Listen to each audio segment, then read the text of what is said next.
Buenas tardes y bienvenidos todos y gracias por venir. Vamos a meditar esta tarde sobre el misterio del templo en la historia de la salvación. Este año los retiros van a girar en torno al misterio del templo, porque hemos vivido el pasado 10 de noviembre pues esa celebración tan gozosa de la dedicación del templo, la consagración de este lugar como templo al Señor. Y por eso todos los retiros de este año girarán en torno al misterio del templo. El retiro anterior estuvo dedicado precisamente a la celebración, a una meditación sobre la celebración de la dedicación del templo. Y contemplamos los diferentes ritos que el obispo realiza y el significado que eso tenía. Ahora, hoy nos vamos a centrar, con la gracia de Dios, pues en el tema del templo a lo largo de la historia de la salvación. El misterio del templo es el misterio de los diferentes modos de presencia de Dios en medio de los hombres, de habitación de Dios en medio de los hombres. Porque el templo es esencialmente el lugar en el que el hombre puede encontrar a Dios y relacionarse de manera especial con Él, para darle gracias, para suplicar su perdón, para pedirle su ayuda, para ofrecerle su reconocimiento, etcétera, etcétera.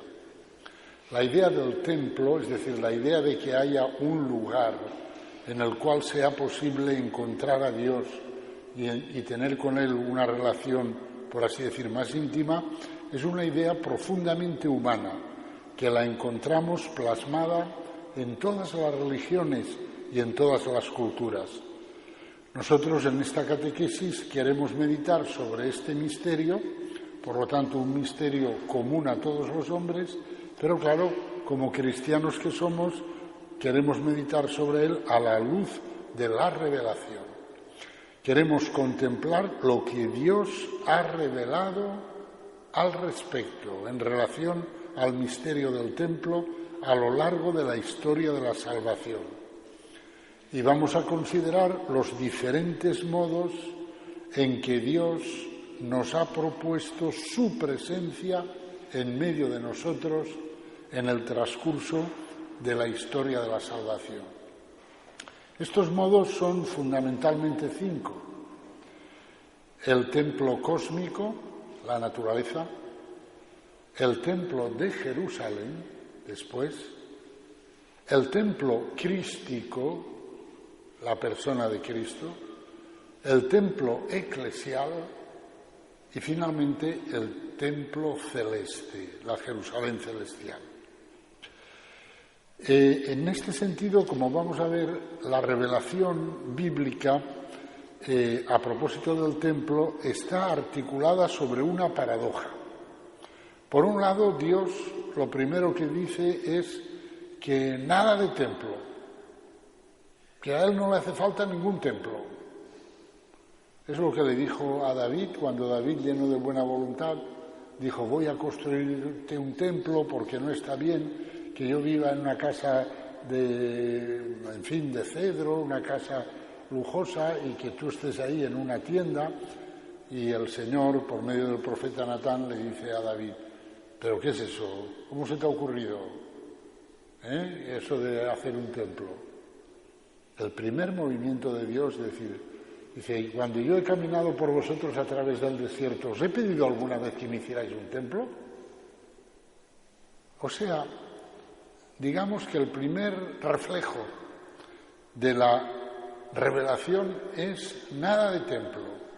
Pero, sin embargo, Dios mismo, le dice a David: al contrario, yo te daré a ti una casa, estableceré una casa tuya para siempre, uno de tus entrañas reinará para siempre y tal. Y dice, y Él me construirá un templo. O sea que primero Dios dice, nada de templo. Y al momento podemos decir que se corrige y dice, bueno, vale, aceptaré que me hagas un templo, pero tú no, tu hijo. En otro lugar dice, tú has derramado demasiado sangre. Claro, David guerreó mucho y no, yo no quiero que unas manos que han derramado tanta sangre me construyan un templo. Entonces, todo el tema del templo pues cabalga un poco sobre esa tensión. Por un lado, decir no hace falta templo, es innecesario, incluso en alguna ocasión es casi imposible, y por otro lado, decir, bueno, vale, acepto que me hagáis un templo en Jerusalén. Y al mismo tiempo el Señor hace una promesa. Y esa promesa, aunque en el momento que la hace David no se da cuenta, pero esa promesa lleva encerrada la desaparición del templo de Jerusalén. ¿Por qué? Porque la promesa es, uno de tu descendencia reinará para siempre. Claro, esa promesa se refiere a Cristo. David no lo sabe. Cuando llegue Cristo, el templo ya no hará falta, porque el templo es Él. En Él habita corporalmente toda la plenitud de la divinidad. De manera que veis, en resumen, la revelación a propósito del templo es, no quiero templo, bueno, vale, hazme un templo en Jerusalén, pero yo te voy a dar un descendiente en el cual habitará Dios tal.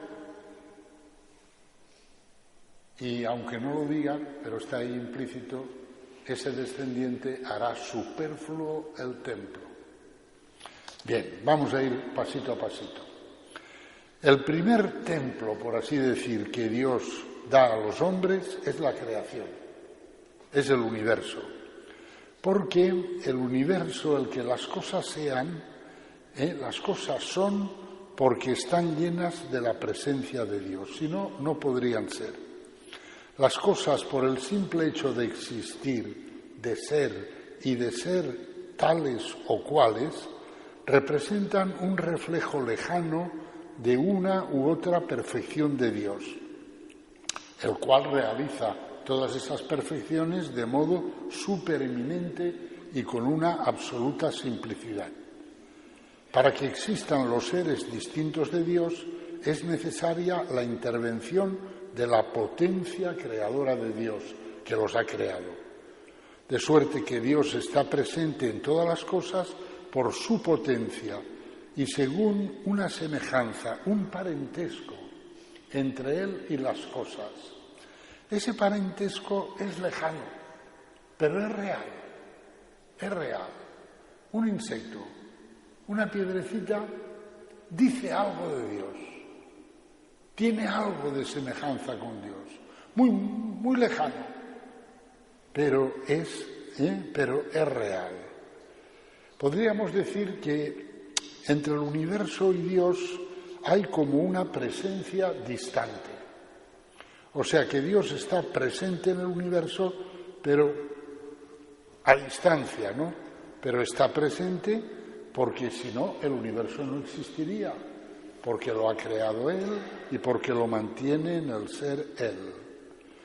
La causalidad de Dios que hace existir todas las cosas entraña la presencia de la esencia divina. Y ese mundo al que Dios le ha dado el ser y con respecto al cual Él continúa siendo trascendente, de algún modo canta la gloria de Dios, como dice el Salmo. El cielo proclama la gloria de Dios, el firmamento pregona la obra de tus manos. Todo el cosmos es, por consiguiente, un templo de Dios, aunque el cosmos lo ignora, no lo sabe, las cosas eso no lo saben.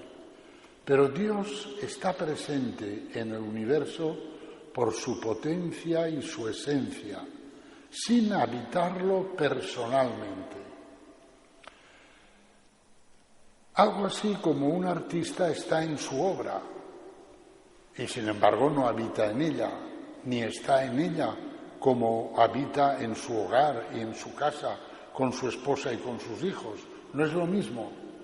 pero de algún modo el artista está presente en su obra. Pues de una manera semejante, Dios está presente en esa primera obra que Él ha hecho, que es la creación del universo. El universo es, pues, el primer templo que Dios ha ofrecido a los hombres para que le puedan encontrar. Y el universo creado por Dios refleja la sabiduría, la belleza y la verdad de Dios. La Iglesia ha comprendido siempre que la creación del mundo es la primera manifestación hacia afuera, ad extra, del amor divino. Por eso dice el libro de la sabiduría que de la grandeza y de la hermosura de las criaturas se llega por analogía a contemplar a su autor. Afirmación esta que San Pablo hace suya al inicio de la carta a los romanos y escribe: porque lo invisible de Dios desde la creación del mundo se deja ver a la inteligencia a través de sus obras, su poder eterno y su divinidad. De manera que, fijaros, San Pablo dice, y los que no dan culto a Dios son culpables. Y, hombre, Pablo, pero si no, nadie les ha hablado de Dios. Dice, da lo mismo. Tienen el universo. Y al contemplar el universo, si uno tiene el corazón limpio, tiene que de algún modo descubrir a Dios y dar culto a Dios. El mundo, por lo tanto, no es un objeto neutro, sino que incorpora la palabra del Creador. Del mismo modo que una obra de arte da cuerpo a la palabra interior del artista. El artista tiene por dentro una imagen, un proyecto, hace la obra de arte, y esa obra de arte pues manifiesta, hace visible, hace pública esa palabra interior del artista. Las cosas llevan el sello de la sabiduría divina. Son palabras de Dios que invitan al hombre a entablar un diálogo con él. Tú vas por la naturaleza, tú vas paseando por el monte y te encuentras un bichito pequeño, un insecto, lo que sea, un vegetal. Te está hablando de Dios, dice algo de Dios. Y si lo sabes contemplar con el corazón adecuado, te invita a un diálogo con Dios. San Francisco de Asís nos dejó ese precioso cántico de las criaturas. Él veía las cosas del universo y todo le hablaba de Dios y le invitaba a hablar a Dios, a alabar al Señor. La belleza misma de la creación es un don de Dios, su éxtasis hacia nosotros, el ofrecimiento de una relación. Hay que mirar el universo con respeto, con un temor reverencial semejante al que tenemos al acercarnos a la obra de un gran artista, pues sabemos que en ella se ha impreso el genio de una persona. Esta actitud reverencial es el inicio del verdadero conocimiento, es decir, es el inicio del conocimiento que nos conduce a Dios. En el origen de la humanidad, la creación entera saliendo de las manos de Dios es santa. Podríamos decir que el paraíso terrenal es la naturaleza en estado de gracia, la naturaleza sin ser manchada por el pecado del hombre. La casa de Dios es todo el cosmos, y así lo percibían Adán y Eva antes del pecado. En el universo paradisíaco todo era percibido en la mirada de Dios, y en ella el universo es una realidad sacramental, un soporte de la presencia de Dios. Es como una especie de regalo de bodas que Dios hace a la humanidad. Dios crea al hombre, pero antes ha creado el regalo para el hombre, y el regalo para el hombre es el universo entero. Y llama a Adán y le hace desfilar por allí todos los animales, que les ponga nombre, lo cual quiere decir son tuyos, te los regalo. Dios le regala al hombre el universo entero, como una especie de regalo de bodas. ¿De qué bodas? De las bodas que Él piensa celebrar con el hombre encarnándose, pero eso en ese momento no lo dice. Ya sabéis que hay padres de la Iglesia que dicen que aunque Adán no hubiera pecado, el Hijo de Dios se habría hecho hombre, porque ven en la raíz de todo, el motor de todo, es el amor de Dios, es la filantropía divina, no es el pecado, es la filantropía divina. El pecado lo que ha traído es la cruz, el que ese Dios encarnado tenga que pasar por la cruz. Pero algunos padres de la Iglesia dicen que Dios se habría encarnado también para vivir más la amistad con el hombre, ¿no? Para realizar esos desposorios místicos de los cuales el primer regalo es precisamente el universo. Este modo de presencia de Dios, este primer templo que es el universo, es algo que es común a toda la humanidad en todos los tiempos. Todos los hombres que han tenido un corazón recto y un corazón abierto a la realidad han intuido esto que estamos diciendo. El universo es como la presencia de lo sagrado en su forma más elemental, que es la intuición oscura de una presencia divina en el silencio de la noche. Si estáis en medio del monte y hay silencio, es impresionante.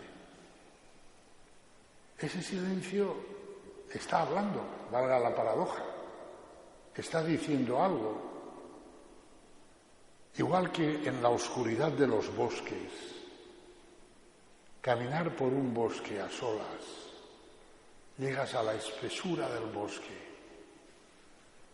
y uno entiende que ahí hay más de lo que hay. ¿O qué decir de la inmensidad del desierto? Lo mismo.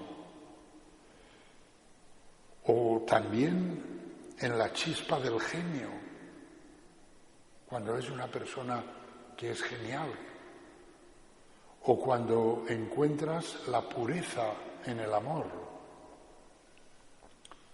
cosa que no es frecuente, pero cuando la encuentras es muy bella.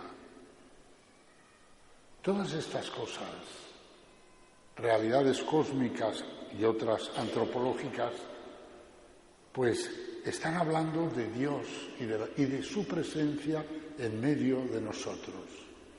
Todos estos elementos sagrados no tienen sentido más que remitidos a una presencia personal escondida y a la vez revelada por ellos, que despierta en nosotros el temor religioso, la conciencia de que estando en la creación no estamos en primer lugar en nuestra casa, sino en la casa de otro, en la casa de Dios. O sea que tú estás allí en el silencio de la noche y dices, no hay nadie, pero tienes la conciencia de que estás en la casa de otro con mayúscula, en la casa de Dios, que esos espacios y ese silencio, que todo eso está revelando la presencia del autor de todo eso, que es trascendente a todo ello. El pecado de Adán alterará la mirada del hombre sobre las cosas, ocultará la modalidad paradisíaca del universo, es decir, su ser templo de Dios. No la destruirá, pero al salirse por el pecado el hombre de la mirada de Dios, ya no será capaz de ver la secreta presencia de Dios que habita en el ser del mundo. La mirada del hombre se degrada por el pecado. Entonces ya no es el hombre capaz de percibir los seres en su transparencia y los cosificará, haciéndolos opacos, espesos, olvidando que en su realidad más profunda son palabras de la palabra con mayúscula, que es Cristo. Por lo tanto, el pecado supuso esa caída, esa degradación, esa pérdida, ¿no? Esa incapacidad de ver las cosas en la belleza. San Ambrosio, comentando esto, dice, el pecado dejó las cosas como descoloridas.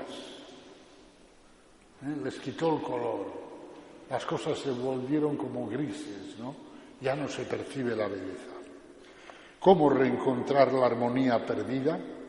¿Cómo reconciliarnos con los seres? La creación es inocente, ella no tiene culpa de nada. Las criaturas son santas. Es la mirada del hombre la que ha cambiado a causa del pecado. Es necesario que el hombre reencuentre la pureza de su mirada y entonces volverá a ver las criaturas como mensajes luminosos. Es lo que Cristo nos aporta y es lo que quienes se dejan coger por Cristo pues van viendo. Algunos que se han dejado coger mucho por Cristo, como San Francisco de Asís o como San Juan de la Cruz, pues lo han plasmado en unos textos bellísimos, porque lo han vivido así, porque se han dejado coger por el Señor. Por lo tanto, veis, primera realización del templo, del misterio del templo, la naturaleza, el universo. Segunda realización del templo, el templo de Jerusalén. El origen del templo se debe a Moisés, en último término, claro, que recibe de Dios la orden de edificar un santuario que será la morada especial del Señor. Ese santuario será una cosita muy llevadera, un santuario portátil que llevan los hebreos por el desierto. Es una tienda de tela que está cubierta por una tienda de cuero y dentro de la cual están las tablas de la ley. Pero veis, es una primera realización del templo. Más tarde ese santuario será colocado en Silo. Más tarde estará el Arca de la Alianza trasladada por David a Jerusalén. Y ahí en Jerusalén es donde David concebirá la idea de construir un templo. Esa idea que yo os he contado antes, que el Señor le dice, de templo nada. Pero después le dice, tú no, tienes las manos, has derramado demasiada sangre. Pero tu hijo que me haga un templo. Y David, humildemente, empieza a almacenar materiales, pero no clava ni un clavo. Se lo deja todo para que su hijo Salomón, después de él, construya el templo. Y después le hace la promesa. Bien, ese templo será construido por Salomón, será consagrado por Salomón, y ese templo será después destruido por Nabucodonosor, cuando se lleve al pueblo de Israel a Babilonia. Pero más tarde Ciro autorizará a los hebreos a volver a Jerusalén y reconstruirán el templo bajo las órdenes de Nehemías, hasta que al final, pues el emperador Tito, en el año 70, pues ya destruirá ese segundo templo. Pero mientras existió ese templo, pues ese templo fue la morada de la gloria del Señor. La gloria del Señor en hebreo se dice Shekinah. La Shekinah, la gloria del Señor, habita en el templo de Jerusalén. Pero claro, ese templo polarizó la vivencia religiosa de Israel. Muchos salmos hablan del templo. Por ejemplo, qué deseables son tus moradas, Señor del universo. Tus moradas se refiere al templo. Por ejemplo, yo amo la belleza de tu casa, el lugar donde reside tu gloria. Tu casa es el templo de Jerusalén, ahí reside tu gloria. Vale más un día en tus atrios que 1000 lejos de ti. Esos atrios se refieren a los atrios del templo. Una cosa pido al Señor, eso buscaré, habitar en la casa del Señor por los días de mi vida. Ojalá pudiera vivir siempre en el templo, porque ahí está tu gloria. Por lo tanto, ahí estoy más cerca de ti. Esta es la idea, ¿no? Claro, ¿qué diferencias hay entre el templo de Jerusalén y el primer templo, que es el universo, el cosmos? A primera vista parece que hay un retroceso, porque mientras el templo era el universo entero, se podía ofrecer culto a Dios en cualquier lado, Pero ahora, cuando Dios autoriza el templo de Jerusalén, pues entonces solo se puede dar culto ahí. Y por lo tanto parece que es un ir a menos, una restricción. Pero claro, eso tiene una función educadora. El Señor dice, me hacéis el templo ahí y destruís todos los demás lugares de culto. ¿Qué significa eso? Significa, solo hay un solo Dios, fuera los ídolos, fuera todo eso que habéis hecho en los altozanos, en las colinas, diciendo que sea la diosa del cielo, que sea, todo eso fuera. Es decir, la unicidad del templo, solo un templo, el de Jerusalén, tiene una función educadora, evitar el politeísmo, subrayar la unicidad de Dios. Después, el templo de Jerusalén instaura un abismo entre Dios y el hombre, porque antes se podía encontrar al Señor en cualquier sitio y charlar amigablemente con Él, pero ahora Él se esconde no solo en el templo, sino en el Santo de los Santos, que es la parte más central y más oscura del templo, en la cual solo penetra el sumo sacerdote y solo una vez al año. Me diréis, pues vamos a peor. Pero yo os digo, no, esto es una educación en la trascendencia de Dios. Igual que el que haya un solo templo es una educación en la unicidad de Dios, monoteísmo, el que Dios, su gloria, esté en el Santo de los Santos, es una educación en la trascendencia de Dios. Es como decir, oye, que no os creáis que Dios es mi compa, que estoy por Él y que me lo encuentro por cualquier lado. No. Dios habita en su templo, en el Santo de los Santos, y ahí solo penetra el sacerdote, el sumo sacerdote, una vez al año. Así se educa al pueblo de Israel en la verdad de que Dios es el totalmente otro, y se evitan todos los antropomorfismos en los que puede caer una excesiva familiaridad con Él. Así se subraya también que Dios es incomprensible, lo que constituye un gran progreso en el conocimiento de Dios. Yo cada vez que una persona me dice, es que padre, es que no entiendo a Dios, digo, enhorabuena, ya vas progresando. Me asustaría mucho más que dijeras que lo entiendes todo. No entiendes a Dios, bien, vale, vas avanzando. Oye, porque si tú entiendes a Dios, es que tú eres más grande que Dios. Entonces, ¿qué Dios es ese? Si tú lo entiendes tanto. No, hombre, no. Finalmente, este régimen también subraya el pecado del hombre, la impureza esencial que mancha al hombre y que viene del pecado original. Porque claro, para entrar al templo de Jerusalén hay que purificarse, amigo. Y el sacerdote que penetra más dentro se ha de purificar más. Y una serie de normas muy estrictas de purificación. Pues ¿eso qué es? Pues eso es educar en la conciencia de pecado, educar en la gran verdad de que entre Dios y el pecado no puede haber nada en común. Y que por lo tanto, para estar ante Dios, tiene que desaparecer de mí cualquier brizna de pecado. Y eso, a conseguir eso, a crear esa conciencia, pues contribuye el templo de Jerusalén, el régimen del templo con todo lo que ello significa, ¿no?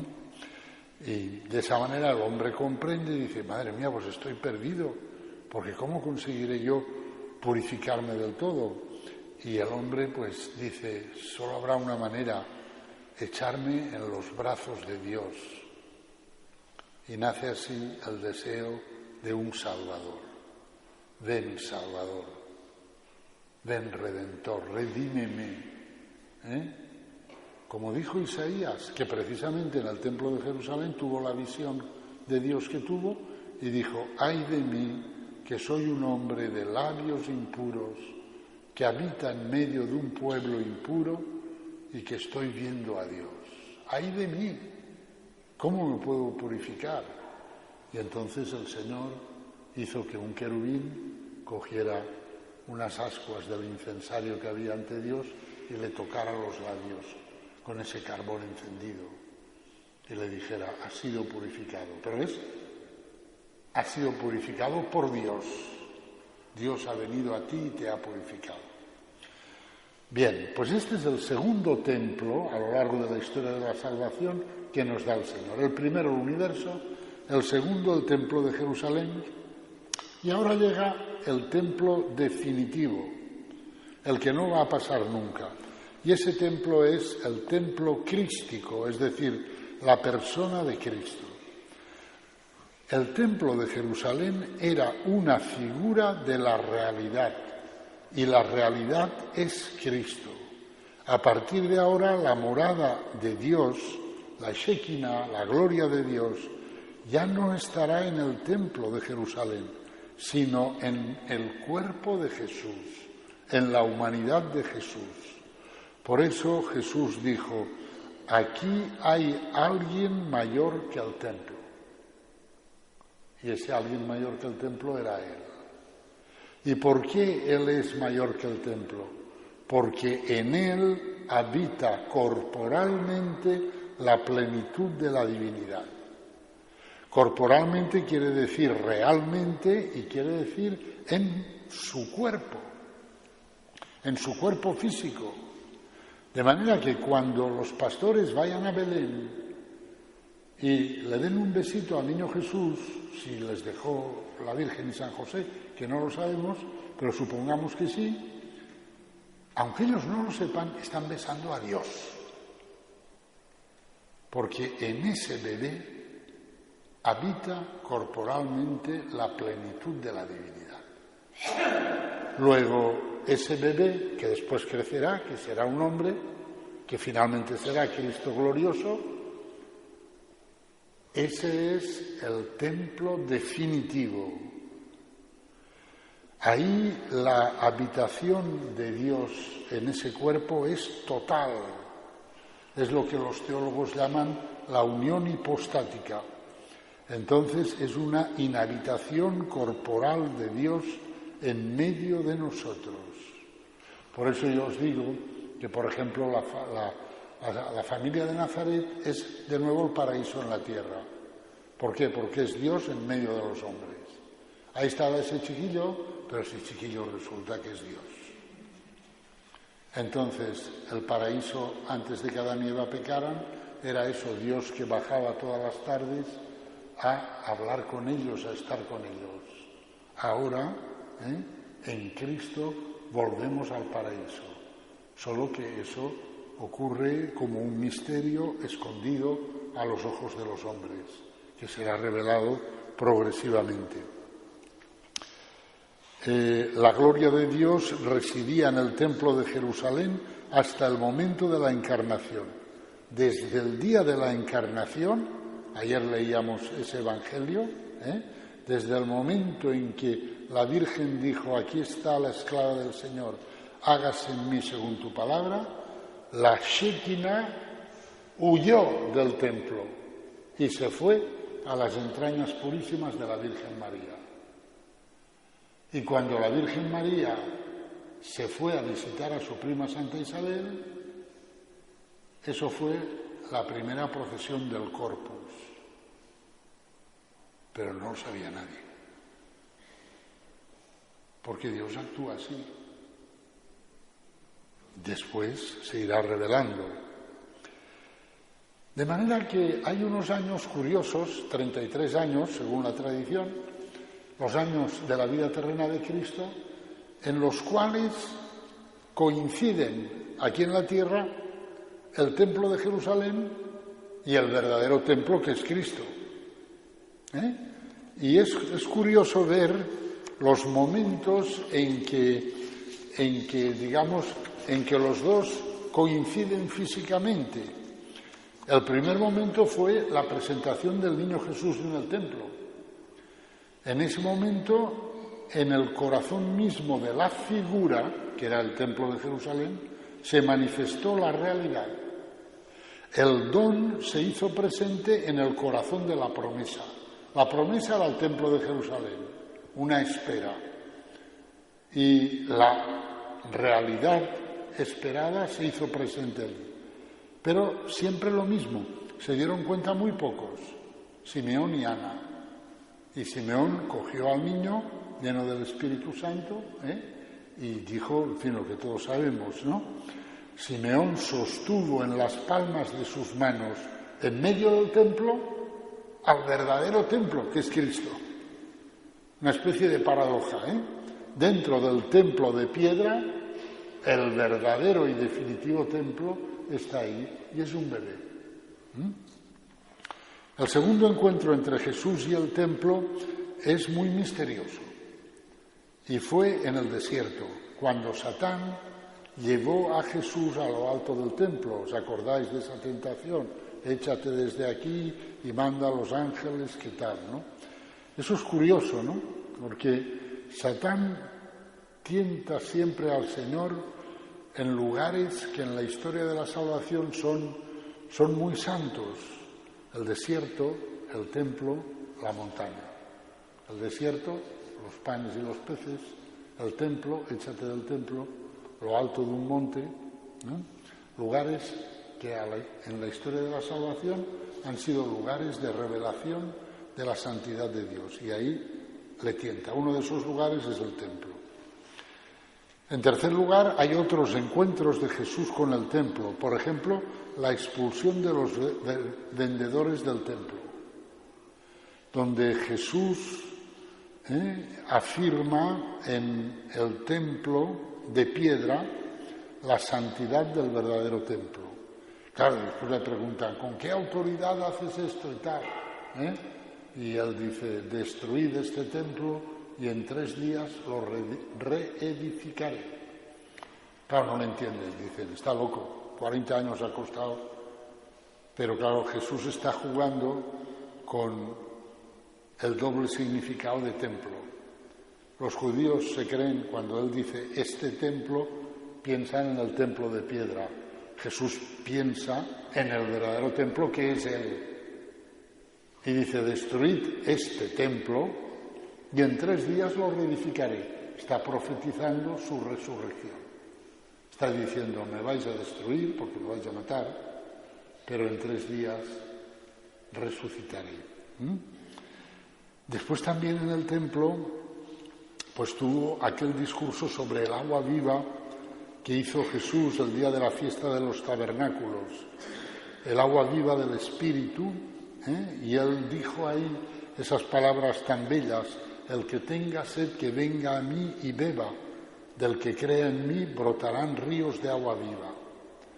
Claro, Ezequiel había profetizado que del lado oriental del templo saldría un río de agua viva que todo lo que tocaría lo llenaría de vida, curaría todas las enfermedades, los árboles darían frutos, etcétera, etcétera.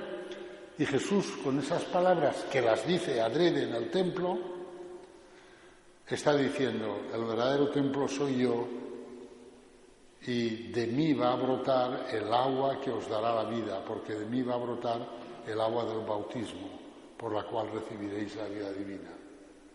Pero todo eso, el Señor lo dice siempre misteriosamente. Y después, los hechos y las palabras posteriores lo van aclarando. La diferencia fundamental entre el templo de Jerusalén y el templo que es Cristo consiste en que la presencia de Dios está ligada a un lugar único, el templo de Jerusalén, mientras que en Cristo la presencia de Dios está ligada al cuerpo humano de Jesús. Por lo tanto, donde está Jesús, allí es donde está presente Dios. ¿Dónde está el verdadero templo?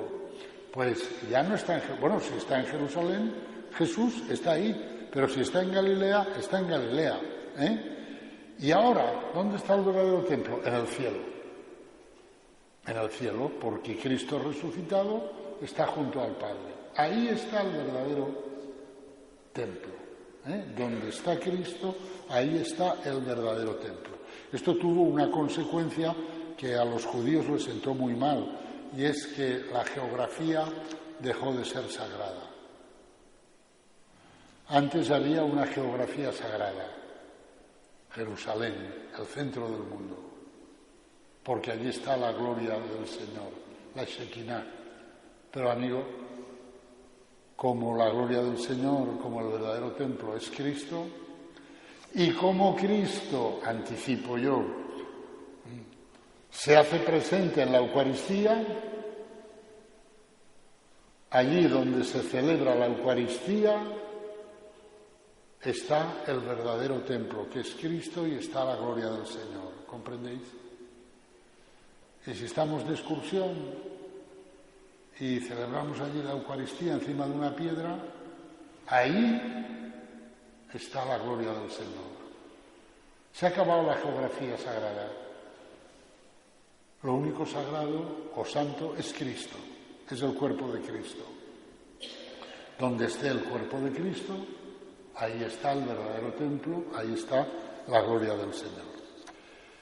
Ya sabéis que cuando murió Cristo en el momento de la muerte, nos lo narra San Juan, el velo del templo de Jerusalén, sin que nadie hiciera nada, ¡zas!, se rasgó en dos. El velo que tapaba el Santo de los Santos. Un signo como diciendo, aquí ya no hay nada. Porque esto era figura de la realidad, y esa realidad está ahora colgada de una cruz. Entonces se ha terminado el templo.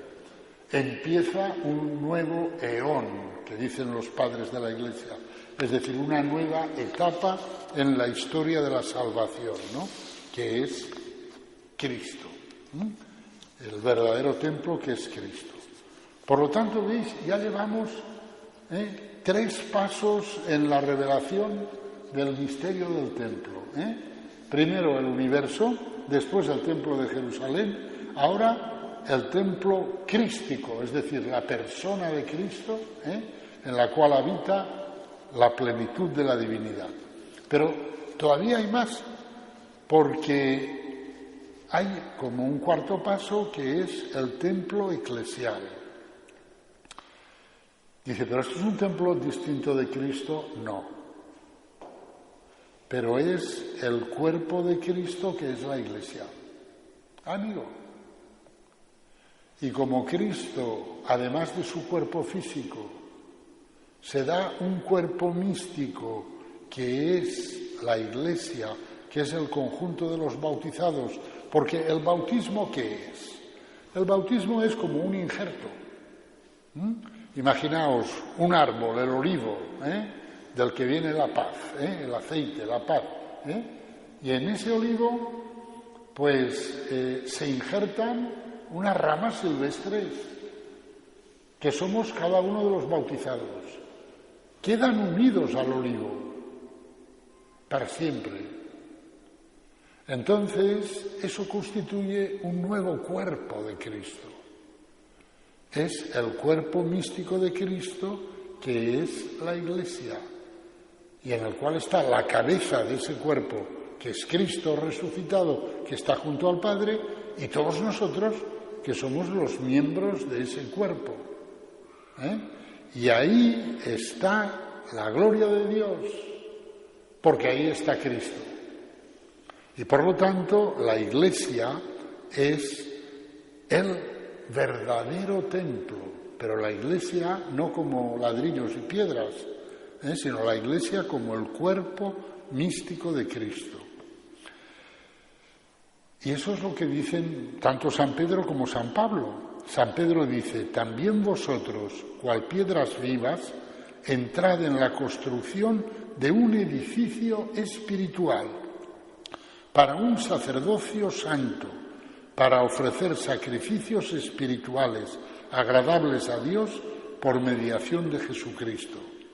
Y San Pablo dice: ya no sois extraños ni forasteros, sino conciudadanos de los santos y familiares de Dios, edificados sobre el cimiento de los apóstoles y profetas, siendo la piedra angular Cristo mismo, en quien toda edificación bien trabada se eleva hasta formar un templo santo en el Señor, en quien también vosotros con ellos estáis siendo edificados para ser morada de Dios en el Espíritu.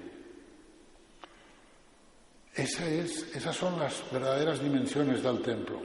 Fijaros que son muy grandes porque tenemos parte de ese templo está en el cielo, la cabeza, Cristo, los santos que están con Él, los ángeles que están con Él. Parte está en el purgatorio, están en las puertas del cielo terminando de purificarse para pasar al cielo. Y otra parte estamos todavía aquí en la tierra. Pero todo ese conjunto somos el templo eclesial. En la Iglesia la presencia de Dios se realiza mediante la gracia, por la unión personal de cada miembro con Cristo, y consiste en un estar con Él, teniéndole a Él como el contenido de nuestro conocimiento y de nuestro amor, en los que se realiza la vida de un ser espiritual, del ser espiritual que somos cada uno de nosotros.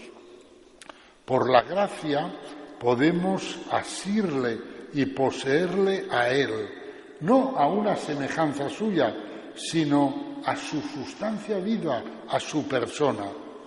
El alma en gracia de Dios está con Él como un amigo está con su amigo, un esposo con su esposa, un padre con sus hijos. Dios habita verdaderamente en ella, no ya únicamente según su semejanza, por potencia y causalidad, sino según su substancia, y cabe decir personalmente.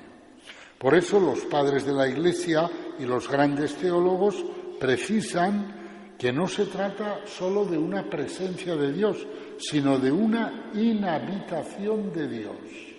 Mientras yo viva en gracia de Dios, Dios habita en mí. El que me ama guardará mi palabra, y mi Padre lo amará, y vendremos a Él y haremos morada en Él.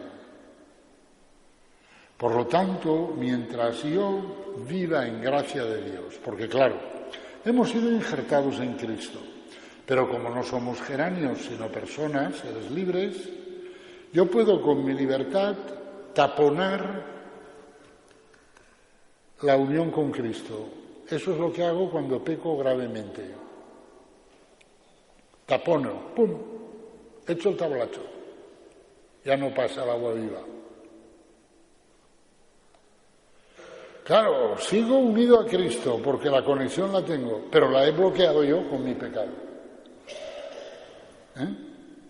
Pero si yo quito el pecado por el sacramento de la penitencia, pues entonces vuelve a fluir el agua viva. Y entonces el Padre, el Hijo y el Espíritu Santo están en mí. O sea, nunca estoy solo. Soy un ser visitado, habitado por las tres divinas personas. El pecado es una cosa horrorosa. O sea, la gente no tiene ni idea de la pérdida que significa el pecado. Me refiero al pecado grave, al pecado mortal. Porque es echar a las tres divinas personas de mi persona, de fuera. Pero hombre, hay que estar loco. Bueno, o ser tan frágiles como somos, ¿no? Claro que el Señor nos ha dado el remedio para eso, pero conviene que sepamos lo que es el pecado. El pecado es la pérdida del tesoro más grande que tenemos, que es un tesoro que no lo podíamos ni imaginar. porque nadie, ningún filósofo, se ha atrevido nunca a pensar que Dios pueda habitar dentro de mí. Y eso es, en fin, lo que ocurre. Por lo tanto, en este sentido, el papel de los sacramentos que nos dan la gracia de Dios, pues es fundamental, porque gracias a los sacramentos, el Padre, el Hijo y el Espíritu Santo habitan en nosotros. Luego veis, el misterio del templo va creciendo.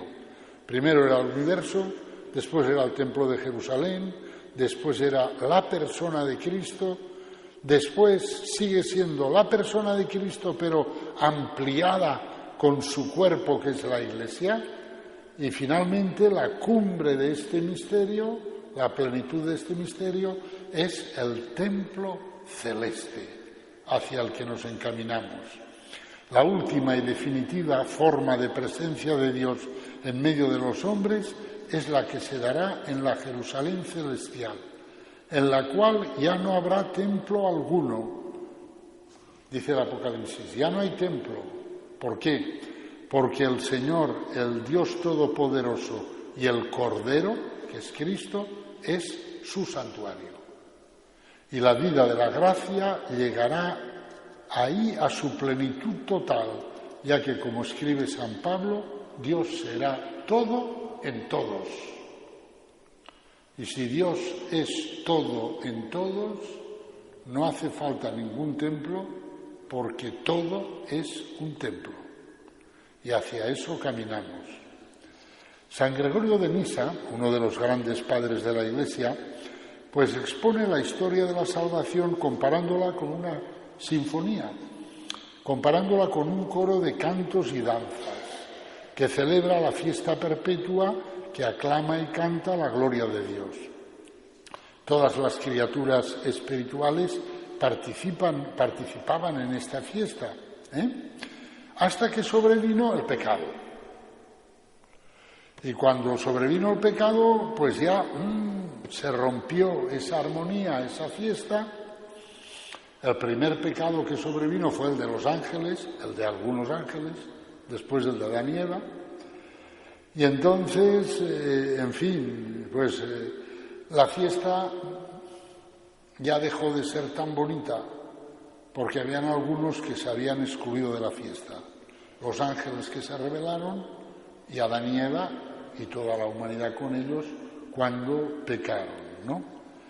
Entonces se produjo el exilio de la humanidad fuera de la fiesta, fuera del paraíso terrenal, fuera de la fiesta. Y un querubín con la espada de fuego para que no volváis aquí, porque habéis pecado, os habéis salido de la fiesta. Hasta que llegó Cristo y realizó la redención. El día de la ascensión del Señor es el día en que vuelve la oveja perdida, la humanidad, llevada sobre los hombros del buen pastor. Y los ángeles saludan alegremente a Cristo, vencedor de la muerte, que reintroduce a la humanidad en el coro, y así el coro vuelve a estar completo. Hay ángeles, los que nunca pecaron, y la humanidad que se había autoexcluido en Cristo recupera su presencia en ese coro festivo. Aunque esto ocurre con un cierto efecto dramático, porque los ángeles, dice San Gregorio de Nisa, esperaban al león de Judá, esperaban a un rey vencedor, y lo que ven es un cordero inmolado. Dice, los ángeles se desconciertan un poco, saben que el Hijo ha bajado a la tierra a luchar, a rescatar a la humanidad, y esperan al Rey vencedor, esperan al León de Judá, y sin embargo se encuentran con un cordero inmolado. San Gregorio de Nisa expresa esa sorpresa con estas palabras. Dice, los ángeles de la tierra le acompañan y piden a las puertas celestes que se abran, pero él no es reconocido, porque va revestido de la pobre ropa de nuestra naturaleza. Claro, cuando salió del cielo era espíritu puro, pero ahora vuelve siendo un hombre. Entonces los ángeles que se han quedado en el cielo, dice San Gregorio de Nisa, de momento no lo reconocen. Y además sus vestidos han sido ensangrentados en el lagar de los males humanos, es decir, en la pasión. De modo, sigue diciendo San Gregorio, que a partir de ahora se introduce un elemento nuevo en el coro celeste, en la fiesta. Es el traje rojo. Hasta ese momento todos los trajes eran blancos, porque los ángeles son seres de luz, eran blancos, pero ahora llega Cristo chorreando sangre de la pasión, llegan todos los que han lavado y blanqueado su túnica en la sangre del Cordero, llegan los mártires y dice en el coro celestial se introduce el traje rojo de los rescatados, que se mezcla con el traje blanco de los preservados, los que no habían pecado, y empieza a haber en el cielo algo que los ángeles podrán envidiar a los hombres porque ellos no lo han tenido. ¿Qué cosa? Participar en la pasión de Cristo. Los ángeles no han participado en la pasión de Cristo, pero los bautizados sí. Completo en mi carne lo que falta a la pasión de Cristo por su cuerpo, que es la Iglesia, dice San Pablo, hablando de sus sufrimientos. En medio del coro angélico, he aquí que son introducidos en el templo eterno los mártires bañados en la sangre del Cordero, esa sangre de la que Catalina de Siena veía impregnada a la Iglesia entera. Esta entrada de la humanidad en el templo celeste está ya adquirida para la humanidad total, porque la ha adquirido Cristo en su pasión, muerte y resurrección, en su misterio pascual. Pero cada hombre debe adquirirla para sí mismo, aceptando el don que Cristo le hace. Nuestra vida aquí en la tierra tiene como finalidad ir habituándonos a las costumbres divinas para que no nos encontremos desorientados cuando lleguemos al cielo. Claro, nosotros hemos sido creados para estar en el cielo, en el templo celeste. Pero amigo, estamos en la tierra. Y entonces, pues el Señor nos da aquí un tiempo para hacer ¿qué? Pues para ir preparándonos para el cielo, para ir habituándonos al cielo. Por ejemplo, se me ocurre, el cielo es Dios, Dios es amor, caridad. La caridad no toma en cuenta el mal. Nosotros estamos aquí en la tierra cotilleando todo el tiempo de los defectos de tal. Mira al político este, pero qué sinvergüenza.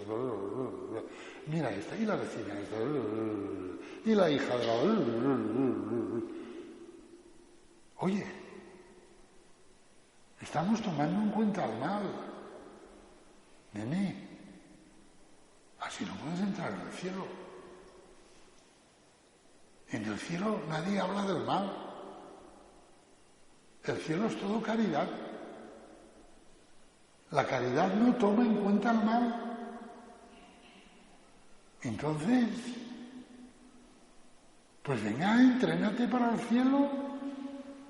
Deja de prestar atención al mal. Deja de comentar el mal. Porque es que si no... O sea, hemos de cambiar muchas costumbres para poder entrar en el cielo. Muchas costumbres. Muchas costumbres. Después en el cielo no hay propiedad privada.